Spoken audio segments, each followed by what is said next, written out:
Hello. Welcome to Suki's Money Moment. In today's segment, I want to go over with you all how a credit score is calculated. Do you know? I'm sure a lot of you do, but I'm sure there's a lot of you who don't. So let's dive into it. A credit score is actually made up of 5 categories. 5 categories determine your 3-digit score. So the biggest chunk of your credit score is your payment history. That's 35% of your score.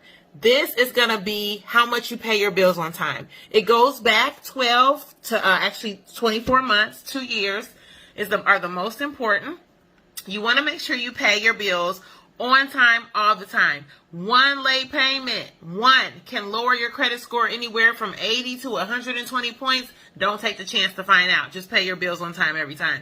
Second category will be your capacity and your amount owed, also known as credit card utilization. This makes up 30% of your score. This will be, a good example would be, if you have a credit card that has a $1,000 limit, you don't want to use over 30%. 30% of $1,000 would be $300.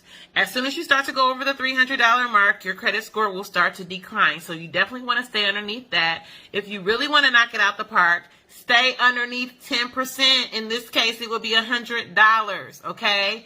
The more you go over the 30% mark, the lower your score will go. Third category, length of credit, makes up 15%. This is going to calculate how long you've had established credit. The longer the credit, the better it is. You want it to be long. If you happen to have an account that you pay off early, you want to pay it down, do not close it out. You can even physically cut up the cards if you want to. Don't close that account. The minute you do, you just slice the whole big chunk off your credit history, and your score will reflect that. So please, make sure you don't do that. Fourth will be your new credit inquiries. These are when you go and apply for things. Maybe a car loan, maybe an installment loan, maybe you're in Old Navy and they talk about save 25%. These things put a hard hit on your credit. You don't want to have too many of these.